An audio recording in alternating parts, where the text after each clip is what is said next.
और इस बीच तमिलनाडु की मदुरई से एक बड़ी खबर आपको बता दें, जहां चेन स्नैचिंग की एक ऐसी वारदात सामने आई है जिसे देखकर आप भी हैरान रह जाएंगे। 1 मिनट की रिपोर्ट में पूरी खबर आपको दिखाते हैं। तमिलनाडु के मदुरई में चैन स्नैचिंग की खौफनाक वारदात सामने आई है, जहां बाइक सवार चैन स्नैचर एक महिला को घसीटते ले गए। सोशल मीडिया पर 9 सेकंड का वीडियो काफी तेजी से वायरल हो रहा है, जिसमें एक महिला अपने पति के साथ बाइक से आई और उस पर उतरकर अभी खड़ी ही हुई थी कि इतने में ही पीछे से 2 बाइक सवार आए और उसके गले में पहने हुए सोने की चेन पर झपट्टा मार दिया। चेन स्नैचर ने न सिर्फ सोने की चेन खींची बल्कि उसके साथ महिला को भी अपने साथ घसीट ले गया। पति ने पत्नी को पकड़ने की कोशिश की, लेकिन वो भी नहीं पकड़ पाया और बाइक के साथ नीचे गिर गया। इस पूरी वारदात में हैरानी की बात तो ये रही कि सोने की चेन तो नहीं टूटी, लेकिन महिला उसके साथ कई मीटर तक घसीटती हुई आगे चली गई। ये पूरी वारदात पास लगे सीसीटीवी कैमरे में कैद हो गई।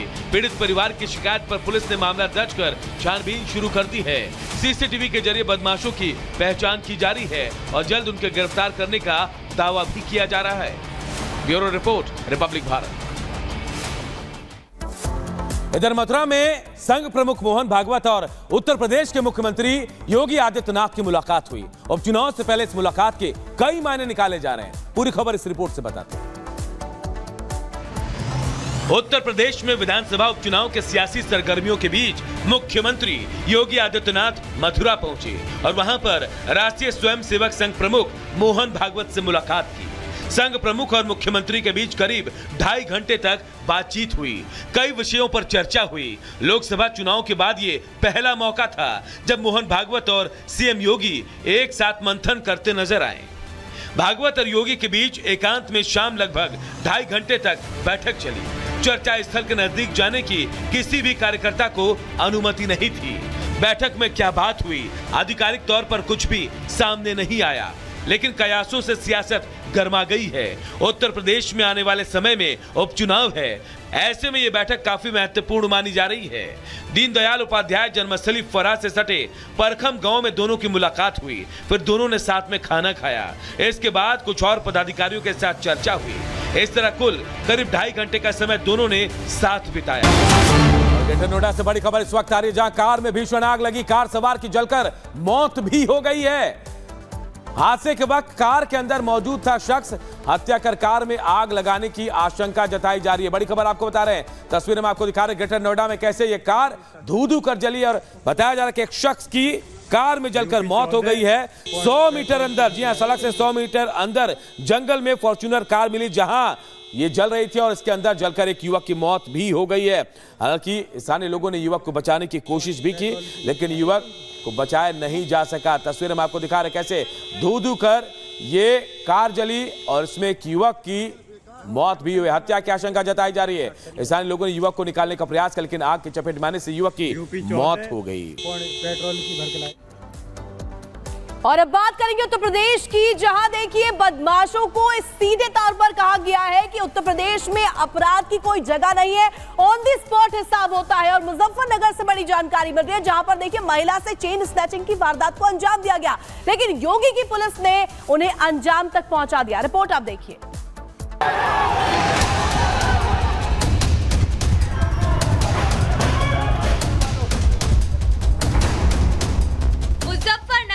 सोशल मीडिया पोस्ट पर बवाल, सड़कों पर प्रदर्शन, पत्थरबाजी से टेंशन, कानून व्यवस्था से खिलवाड़, बाबा नहीं करेंगे बर्दाश्त। यूपी के मुजफ्फरनगर के बुड़ाना में सोशल मीडिया पर विवादित पोस्ट के बाद मचे बवाल पर पुलिस ताबड़तोड़ एक्शन ले रही है। सूबे में शांति सौहार्द बिगाड़ने वालों के खिलाफ सीएम योगी की जीरो टॉलरेंस की नीति के तहत मुजफ्फरनगर पुलिस ने उपद्रवियों पर सबसे बड़ी कार्रवाई की है, जिसके तहत जिले में उपद्रव और पत्थरबाजी करने वाले 19 आरोपियों को गिरफ्तार किया है, जिसमें भीड़ को उकसाने के आरोप में AIMIM के नगर अध्यक्ष आजम की भी गिरफ्तारी हुई है। इलाके में अमन चैन बिगाड़ने के सभी गुनहगारों की धरपकड़ में सीसीटीवी के आधार पर पुलिस ने रात में दबिश देकर कार्रवाई की है। माहौल बिगाड़ने के जिन 19 आरोपियों को पुलिस ने गिरफ्तार किया है, उनके पास से 5 मोबाइल, डायरी पेन और एक प्रिंटर मशीन बरामद किए गए हैं। आरोपियों पर कार्रवाई को लेकर पुलिस ने बताया कि ये साजिश कितनी गहरी है, जिसे समय रहते विफल कर दिया गया। कुल 19 लोगों की गिरफ्तारी कर ली गई है। अभी भी हम सीसीटीवी फुटेजेस चेक कर रहे हैं, बाकी सारे एविडेंसेस हम कलेक्ट कर रहे हैं। इसमें बाकी गिरफ्तारियां भी जल्द की जाएंगी। जो प्रथम दृष्टया सामने आया है कि सौहार्द बिगाड़ने का प्रयास किया गया था, एक इंसिडेंट को लेकर उसके संबंध में अफवाह फैलाकर इसमें पॉलिटिकल पार्टी के व्हाट्सएप ग्रुप का इस्तेमाल किया गया था। तो इसमें सामाजिक सौहार्द को बिगाड़ने का जो उनका ताना बाना बुना था, उसको हमने तत्काल कंट्रोल कर लिया था और उसी के हिसाब से हम कार्रवाई यहाँ पर कंटिन्यूसली कर रहे हैं। इसमें अभी हम कंटिन्यूसली चिन्हांकन कर रहे हैं फुटेजेस के आधार पर, और जो भी फरार है उनकी भी जल्द गिरफ्तारी की जाएगी। वहीं 19 अक्टूबर की वारदात पर सख्त कार्रवाई का भरोसा देते हुए पुलिस ने ये भी बताया कि आरोपियों पर कई गंभीर धाराओं में मुकदमा दर्ज कर जांच चल रही है। पथराव के मुकदमे में बहुत संगीन धाराओं में मुकदमे लिखवाई गई हैं। सारी जो अनलॉफुल असेंबली की जो धाराएं हैं, राइटिंग की धाराएं हैं और डिस्ट्रक्शन ऑफ प्रॉपर्टी की धाराएं हैं, मिसचीफ की धाराएं हैं, वो इन पर जो है लगाई गई। मुजफ्फरनगर में 19 अक्टूबर को सोशल मीडिया पर विवादित पोस्ट के खिलाफ एक समूह ने जमकर हंगामा किया था, जिस दौरान सड़कों पर प्रदर्शन कर लौटती भीड़ ने पोस्ट करने वाले युवक के घर और दुकान पर जमकर पत्थरबाजी की थी, जिसके बाद पुलिस ने तुरंत कार्रवाई करते हुए तकरीबन 700 अज्ञात लोगों के खिलाफ मुकदमा दर्ज किया था। वहीं इस मामले में पुलिस ने विवादित पोस्ट लिखने वाले युवक को भी गिरफ्तार किया है। साफ है, यूपी में कानून व्यवस्था से खिलवाड़ करने वाले किसी भी शख्स को किसी भी सूरत में बख्शा नहीं जाएगा, जिसे यूपी पुलिस ने एक बार फिर मुजफ्फरनगर मामले में कड़ी कार्रवाई करके बता दिया है। Bureau report, Republic Bharat. और बात एक सांसद के विवादित बयान की करते हैं। केंद्रीय मंत्री गिरिराज सिंह के हिंदू स्वाभिमान यात्रा में शामिल अररिया के सांसद प्रदीप सिंह ने हिंदुओं को लेकर ऐसा बयान दिया जिस पर विवाद हो गया और बिहार की सियासत एक बार फिर गर्मा गई है। एक रिपोर्ट आप सबको दिखाते हैं। अररिया में रहना है तो हिंदू बनना होगा। ये जनाब बीजेपी के सांसद हैं, नाम है प्रदीप सिंह। विवादों से इनका चोली दामन का साथ रहा है। ऐसे में मंच हिंदू स्वाभिमान का मिला हो तो फिर इनकी जुबान से विवादित बयान ना निकले, ये हो नहीं सकता। और हुआ भी वही। गिरिराज सिंह की हिंदू स्वाभिमान यात्रा अररिया के किशनगंज पहुंची तो अररिया के सांसद भी हिंदू स्वाभिमान यात्रा में सिर्फ शामिल ही नहीं हुए, बल्कि ऐसा कह दिया जो विपक्ष को सियासत करने के लिए ऑक्सीजन दे गया। कोई बोलता है गर्व से तो मुसलमान है, हमको हिंदू करने में क्या शर्म है। हम सबको कहते हैं इलेक्शन में भी कि अररिया में रहना है तो हिंदू बनना होगा। हिंदू एकता की बात तो समझ में आती है, लेकिन हिंदू बनने की चेतावनी किसी को रास नहीं आएगी। सीएम योगी ने हिंदू एकता के लिए एक नारा दिया और अब वो संदेश सियासी गलियारों में उफान मचा रहा है। और जब से हरियाणा में बटोगे तो कटोगे का मंत्र सफल हुआ है, तब से सियासतदान इसे भुनाने में जुटे हैं। वैसे गिरिराज सिंह के हिंदू स्वाभिमान यात्रा को लेकर विपक्ष की भ्रिकुटी तनी हुई है, लेकिन गिरिराज सिंह ने अपनी यात्रा को सफल बनाने के लिए पूरी ताकत झोंक दी है।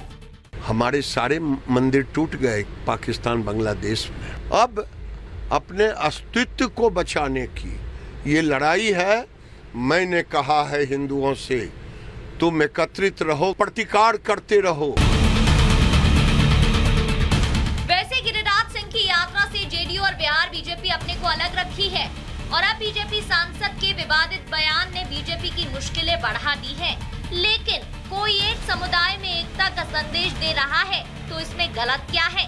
जिस देश में कोई समुदाय जातियों में विभक्त हो चुकी है, उसे जोड़ने की कोशिश की जा रही है, तो विपक्ष को मिर्ची क्यों लग रही है? Bureau report, Republic Bharat. और इस बीच तमिलनाडु की मदुरई से एक बड़ी खबर आपको बता दें, जहां चेन स्नैचिंग की एक ऐसी वारदात सामने आई है जिसे देखकर आप भी हैरान रह जाएंगे। 1 मिनट की रिपोर्ट में पूरी खबर आपको दिखाते हैं। तमिलनाडु के मदुरई में चैन स्नैचिंग की खौफनाक वारदात सामने आई है, जहां बाइक सवार चैन स्नैचर एक महिला को घसीटते ले गए। सोशल मीडिया पर 9 सेकंड का वीडियो काफी तेजी से वायरल हो रहा है, जिसमें एक महिला अपने पति के साथ बाइक से आई और उस पर उतरकर अभी खड़ी ही हुई थी कि इतने में ही पीछे से 2 बाइक सवार आए और उसके गले में पहने हुए सोने की चेन पर झपट्टा मार दिया।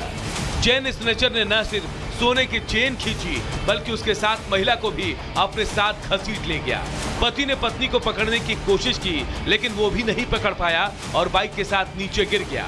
इस पूरी वारदात में हैरानी की बात तो ये रही कि सोने की चेन तो नहीं टूटी, लेकिन महिला उसके साथ कई मीटर तक घसीटती हुई आगे चली गई। ये पूरी वारदात पास लगे सीसीटीवी कैमरे में कैद हो गई। पीड़ित परिवार की शिकायत पर पुलिस ने मामला दर्ज कर छानबीन शुरू कर दी है। सीसीटीवी के जरिए बदमाशों की पहचान की जा रही है और जल्द उनके गिरफ्तार करने का दावा भी किया जा रहा है। Bureau report, Republic Bharat. इधर मथुरा में संघ प्रमुख मोहन भागवत और उत्तर प्रदेश के मुख्यमंत्री योगी आदित्यनाथ की मुलाकात हुई। उपचुनाव से पहले इस मुलाकात के कई मायने निकाले जा रहे हैं। पूरी खबर इस रिपोर्ट से बताते हैं। उत्तर प्रदेश में विधानसभा उपचुनाव के सियासी सरगर्मियों के बीच मुख्यमंत्री योगी आदित्यनाथ मथुरा पहुंचे और वहां पर राष्ट्रीय स्वयंसेवक संघ प्रमुख मोहन भागवत से मुलाकात की। संघ प्रमुख और मुख्यमंत्री के बीच करीब 2.5 घंटे तक बातचीत हुई। कई विषयों पर चर्चा हुई। लोकसभा चुनाव के बाद ये पहला मौका था जब मोहन भागवत और सीएम योगी एक साथ मंथन करते नजर आए। भागवत और योगी के बीच एकांत में शाम लगभग 2.5 घंटे तक बैठक चली। चर्चा स्थल के नजदीक जाने की किसी भी कार्यकर्ता को अनुमति नहीं थी। बैठक में क्या बात हुई, आधिकारिक तौर पर कुछ भी सामने नहीं आया, लेकिन कयासों से सियासत गर्मा गई है। उत्तर प्रदेश में आने वाले समय में उपचुनाव है, ऐसे में यह बैठक काफी महत्वपूर्ण मानी जा रही है। दीनदयाल उपाध्याय जन्मस्थली फरा से सटे परखम गांव में दोनों की मुलाकात हुई, फिर दोनों ने साथ में खाना खाया। इसके बाद कुछ और पदाधिकारियों के साथ चर्चा हुई। इस तरह कुल करीब 2.5 घंटे का समय दोनों ने साथ बिताया।